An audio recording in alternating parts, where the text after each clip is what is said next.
que eu aprendi e o que me chamou mais atenção nesse livro de confissões chamado Confissões de Santo Agostinho. Eu sou a Eunice, eu vou trazer para vocês algumas informações muito importantes sobre o livro Confissões de Santo Agostinho, uma leitura que eu fiz há pouco tempo e que é um livro maravilhoso. Vou falar um pouquinho do autor, que é com certeza Santo Agostinho, né? Ele foi escrito entre 386 e o ano de 390 depois de Cristo por Santo Agostinho, chamado de doutor da Igreja Católica. Agostinho de Hipona nasceu no norte da África, numa região chamada de Tagaste, no dia 13 de novembro de 354. Ele era filho de um pai pagão e de uma mãe devota cristã chamada Mônica. Ele conheceu uma mulher e se apaixonou por ela, ainda na sua adolescência. Ela se tornou a sua concubina, não é? E ele teve um filho com ela chamado Adeodato, que nasceu no início da sua vida adulta. E aí ele conheceu Ambrósio, né, um neoplatonista que o influenciou bastante com seus sermões. O neoplatonismo, na verdade, ele juntava um pouquinho de religião e platonismo, né, que era uma filosofia da época. Mas ele não se converteu assim rapidamente, né? Na verdade, ele foi se converter em julho de 386 depois de Cristo, já ali com 32 anos mais ou menos. O relato da sua conversão está nas páginas do livro A Confissões de Santo Agostinho, nas páginas 118 a 120. Naquela época ele então leu um texto de Romanos 13, 13 e 14, e esse texto caiu como uma luva para a vida que ele estava levando naquele momento. Ele se rendeu a Cristo, né? E ele foi batizado por Ambrósio na Páscoa do ano de 387 depois de Cristo. Depois da morte da sua mãe, Agostinho acabou retornando para Tagaste e lá em Tagaste ele iniciou a sua vida monástica. Em 396 depois de Cristo ele se tornou bispo de Hipona, também contra sua vontade, porque ele queria mesmo era contemplar e escrever. Ele não queria as tarefas e os compromissos de um bispo. De qualquer forma, ele serviu como bispo até a sua morte. Agostinho escreveu mais de 100 livros, 500 sermões e 200 cartas estão incluídas entre as suas obras. Além de Confissões, que é o foco dessa resenha, a sua maior obra é A Cidade de Deus, que foi escrita no século V.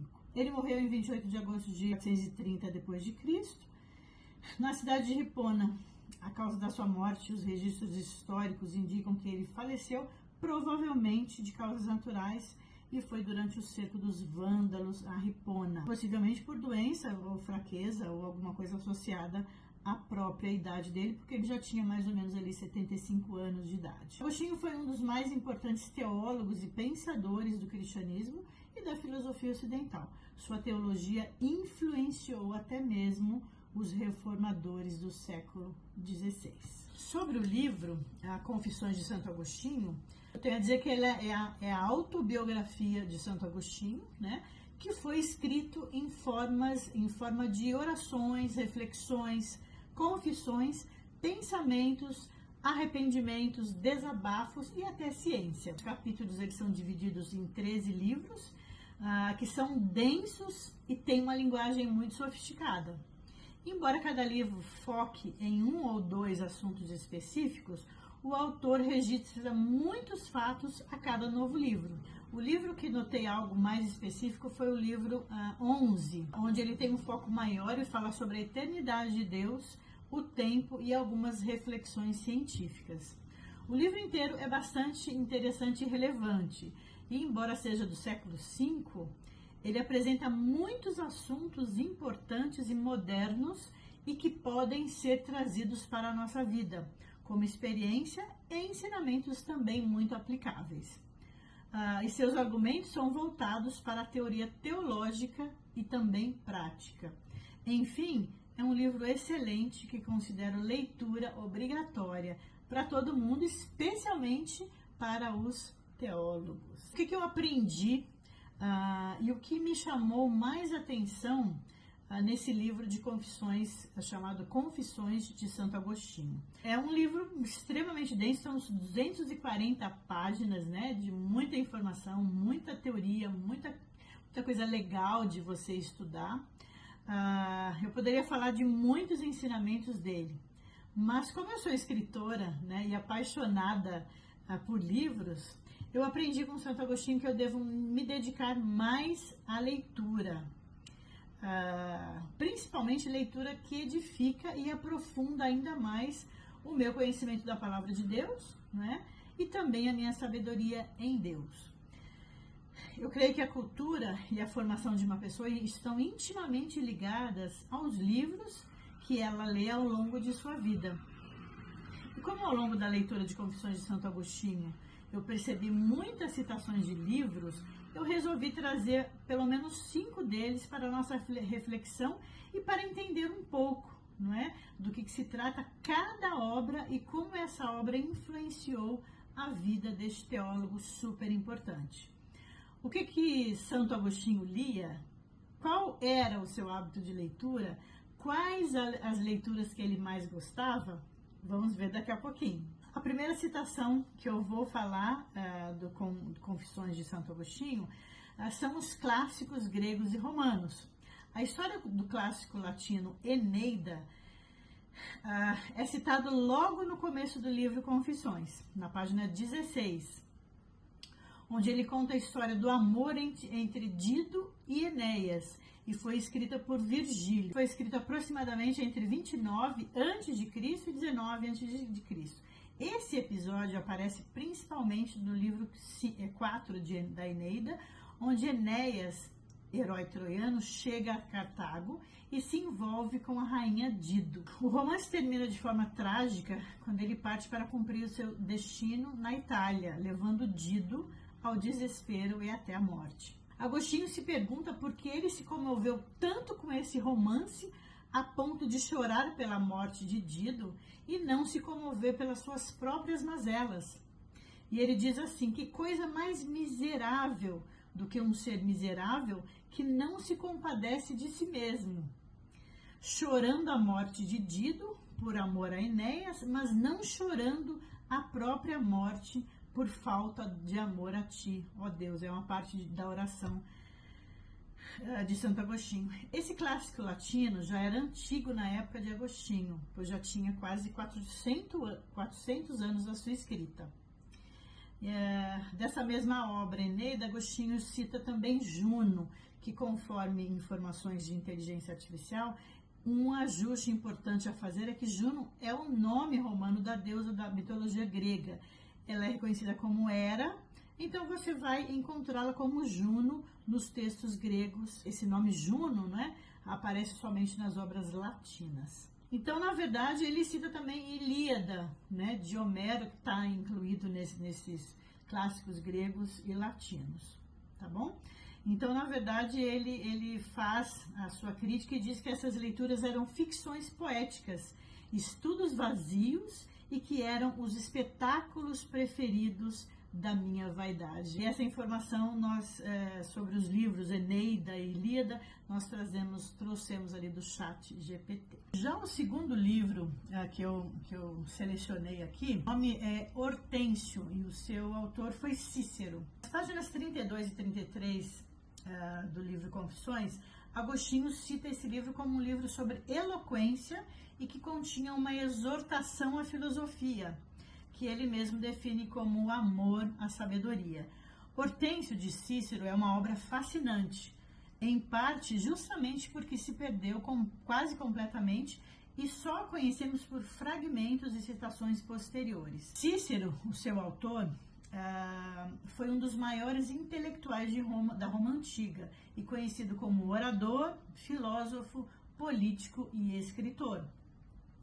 Ele teve um papel importante na fase final da República Romana, defendendo ideias republicanas contra o avanço dos líderes autoritários. O livro era um diálogo filosófico que tinha como objetivo principal exortar o leitor à filosofia. Cícero defende que a busca pela sabedoria é o caminho mais elevado da vida humana. A influência dessa obra na vida de Agostinho foi muito grande. Agostinho conta que ao ler o livro, ainda jovem, teve uma espécie de despertar intelectual.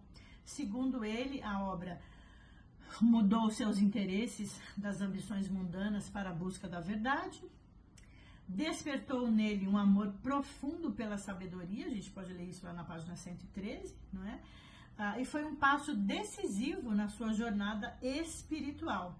Ele escreve que o livro transformou seus afetos e o levou a desejar a filosofia, embora sentisse falta do nome de Cristo nessa obra de Cícero. Somente isso me impediu de ficar tão aceso que o nome de Cristo não estava nela. O terceiro livro citado por Agostinho em sua obra Confissões é o clássico da filosofia, escrito por Aristóteles, o famoso filósofo grego, né, que a maioria das pessoas conhece, por volta de 350 a.C., quando ele era professor no Liceu em Atenas.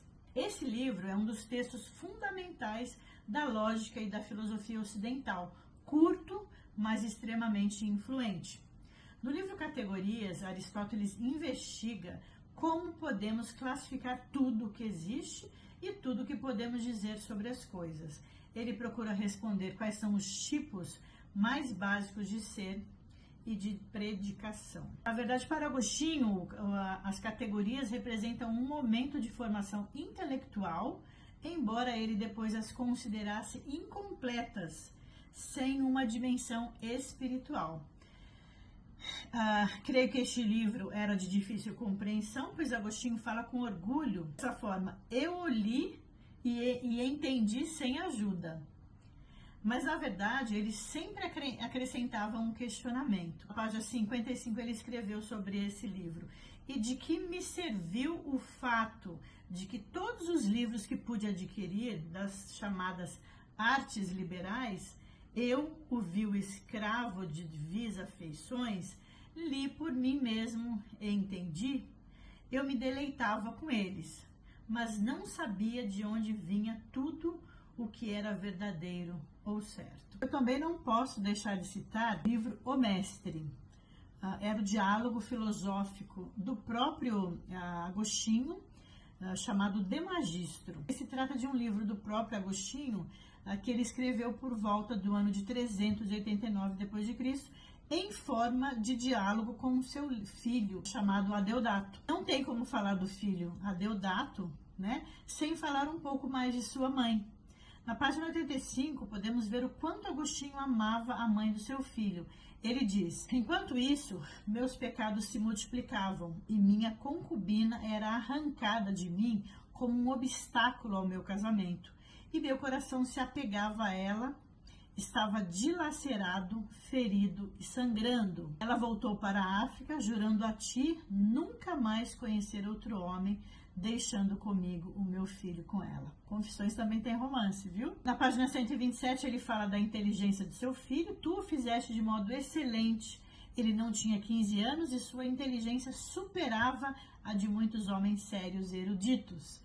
Sobre o livro, Agostinho diz: há um livro nosso chamado O Mestre, um diálogo entre eu e ele.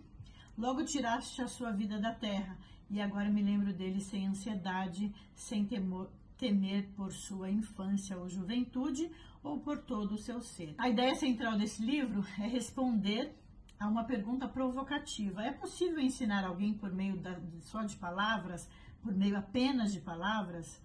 A tese mais famosa do livro é que ninguém aprende apenas ouvindo palavras externas.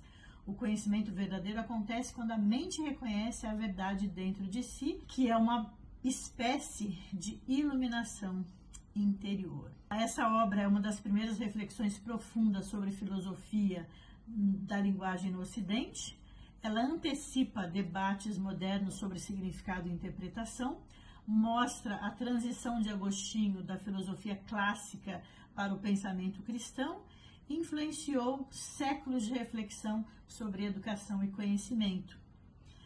E sim, o seu filho Adeodato faleceu logo depois, quando ele tinha de 16 para 17 anos de idade, mas não se tem notícias do que levou o seu filho à morte tão prematuramente. E o quinto livro que eu trago para vocês é lógico que não poderia ser outro senão a Bíblia. Na página 33, Agostinho diz: então resolvi inclinar minha mente para as Sagradas Escrituras. Ele leu muita coisa, né? E nessa época, então, ele resolveu colocar sua atenção nas Sagradas Escrituras para ver o que eram, né? E nas páginas 22, 33, 44, 49, 78, 95 e em muitas outras desse livro Confissões, podemos ver muitas citações bíblicas, né, usadas por Agostinho.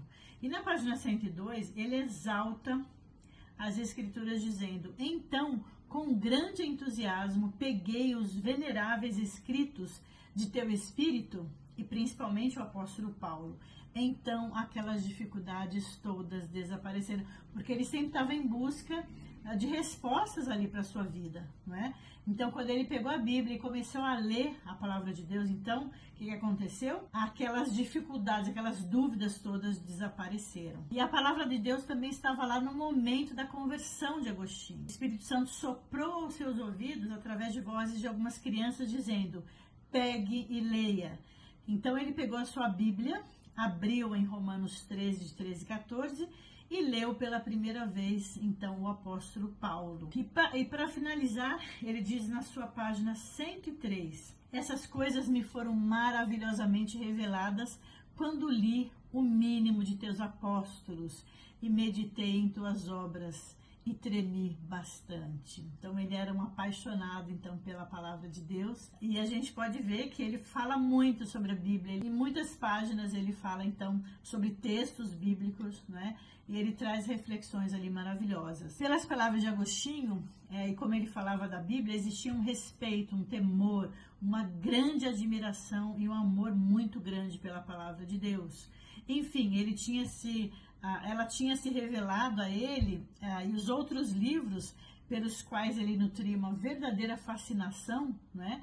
Então eles perderam o lugar no pódio do coração do nosso grande teólogo, não é? Também chamado de o primeiro filósofo medieval, Santo Agostinho. A partir de então, somente a palavra de Deus fazia sentido para ele. Já finalizando, Agostinho era um leitor voraz, pois além destes 5 livros ou escritos citados, existem muitos outros, como os escritos de Maniqueu, na página 62, os livros platônicos, na página 95 e 102, os livros filosóficos cheios de falácias e de enganos, como ele mesmo diz, na página 105, e um pequeno livro contendo a vida de Antônio, na página 112, e tantos outros livros que ele cita ali na sua obra. Então, concluindo, nesse livro, o autor desnuda seu coração e transforma em palavras. Então, o leitor é convidado a entrar na mente e no coração de Agostinho e decifrar todos os seus medos, temores, dúvidas, arrependimentos, alegrias e prazeres. A preocupação do autor não é esconder ou justificar, e sim se abrir e colocar tudo na mesma, na verdade, no papel. O autor faz uma análise profunda sobre vários temas e doutrinas e mostra que somente tem valor e profundidade genuínos a palavra de Deus. É um livro denso e não fácil de ler. Creio que você vai demorar para ler completamente e reler alguns parágrafos, algumas vezes para captar a mensagem ali do autor. Então, eu recomendo que você leia, já anotando ali seus pontos, né? E marcando as partes do livro que chamam a sua atenção. Esse livro vai desafiá-lo, exortá-lo e fazer você mudar de rota. É para ser lido com atenção, com coração, com respeito e para ser degustado aos poucos.